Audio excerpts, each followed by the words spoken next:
আসসালামু আলাইকুম। আজ আমি আপনাদেরকে দেখাবো কলা পিঠা রেসিপি।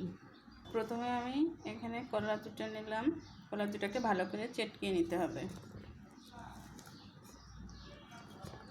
কলাটাকে ভালো করে চেটকিয়ে নিয়েছি। এবার দিয়ে দেব ময়দা, 1 বাটি পরিমাণ ময়দা।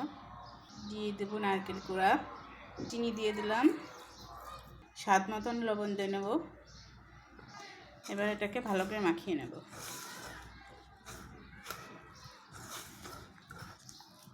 এটাকে ভালো করে মাখিয়ে নিয়েছি।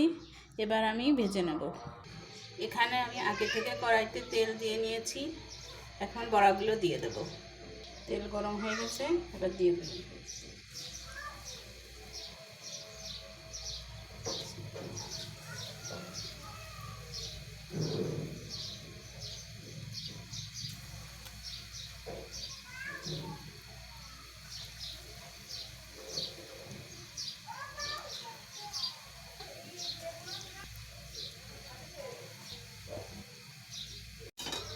এবার এটাকে আমি উল্টিয়ে দেব।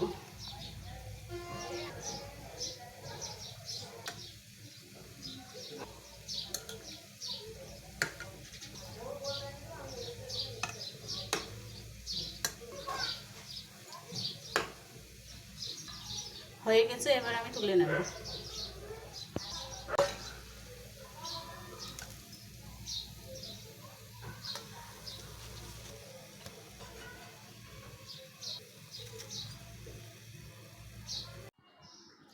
পিঠাগুলো দেখতে অনেক সুন্দর হয়েছে, খেতেও অনেক মজা। আল্লাহ হাফেজ।